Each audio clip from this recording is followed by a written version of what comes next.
जब तलवार मजबूत हो तो दुश्मन की ढाल भी छोटी पड़ जाती है और आज भारत उसी दौर में खड़ा है जहां उसकी ताकत सिर्फ दुश्मनों को ही नहीं बल्कि दोस्तों को भी हैरान कर रही है। और आज की सबसे बड़ी खबर यही है कि भारत की प्रलय मिसाइल ने रूस जैसे सैन्य महाशक्ति को चौंका दिया है। जी हां, वही रूस जिसकी मिसाइल टेक्नोलॉजी को दुनिया सलाम करती है आज भारत की प्रलय मिसाइल का फैन बनता नजर आ रहा है। लेकिन इससे पहले कि हम प्रलय मिसाइल की खतरनाक ताकत को समझे, एक और बड़ी खबर ने पूरे साउथ एशिया में हलचल मचा दी है। दरअसल बांग्लादेश की ओर से एक बेहद चौंकाने वाला बयान सामने आया जिसमें कहा गया कि भारतीयों को हमारे देश में घुसने मत दो, तुरंत बैन लगाया जाए। यह सिर्फ एक डिप्लोमेटिक बयान नहीं बल्कि इसके पीछे राजनीतिक अस्थिरता, आंतरिक दबाव और भारत की बढ़ती ताकत का डर छिपा हुआ है। जब भी कोई पड़ोसी देश इस तरह की भाषा का इस्तेमाल करता है कि वो देश अंदर से कमजोर हो रहा है, लेकिन असली कहानी तो भारत की सैन्य ताकत की है जिसने पूरी दुनिया का ध्यान अपनी ओर खींच लिया।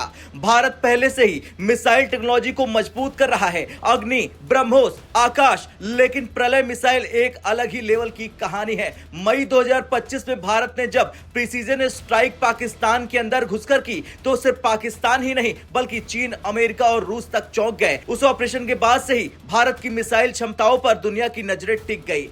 रूस के जाने माने सैन्य एक्सपर्ट डोमान सेव ने हाल ही में भारत की प्रलय मिसाइल पर एक विस्तृत रिपोर्ट जारी की। इस रिपोर्ट में उन्होंने साफ कहा कि प्रलय कोई साधारण बैलिस्टिक मिसाइल नहीं है, यह दुश्मन की सबसे एडवांस एयर डिफेंस और मिसाइल डिफेंस सिस्टम को धोखा देने के लिए डिजाइन की गई है।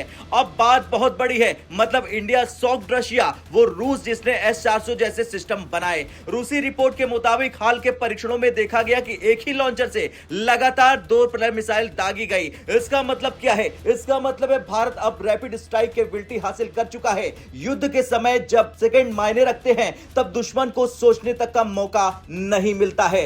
अब प्रलय 1-2 चरणों वाली ठोस ईंधन बैलिस्टिक मिसाइल है। लॉन्च के कुछ समय बाद ही इसका वॉरहेड मुख्य बॉडी से अलग हो जाता है और खुद ही अपने टारगेट की ओर बढ़ जाता है। इसमें लगे हैं INS और GPS, यानी टारगेट कितना भी मुश्किल क्यों ना हो, प्रलय चूकेगी नहीं।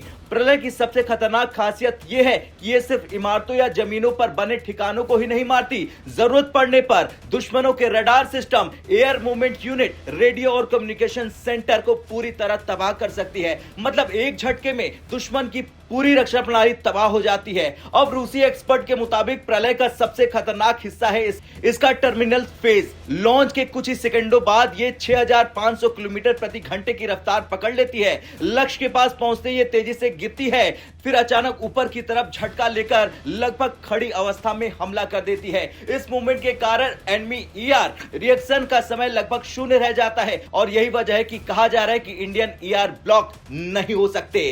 प्रलय का वॉरहेड 350 किलोग्राम, 750 किलो और कुछ मामलों में लगभग 1000 किलो तक है। भारी वॉरहेड मतलब कम रेंज, लेकिन यानी भारत के पास अब फ्लेक्सिबल पावर हो चुका है। अब सबसे अहम बात, प्रलय मिसाइल सीधी बैलिस्टिक मिसाइल में उड़ती ही नहीं, ये हवा के अंदर तेज रफ्तार से उड़ते हुए बार बार दिशा बदलती है। इसी वजह से इसे ट्रैक कर पाना मुश्किल है, इंटरसेप्ट करना तो लगभग नामुमकिन है।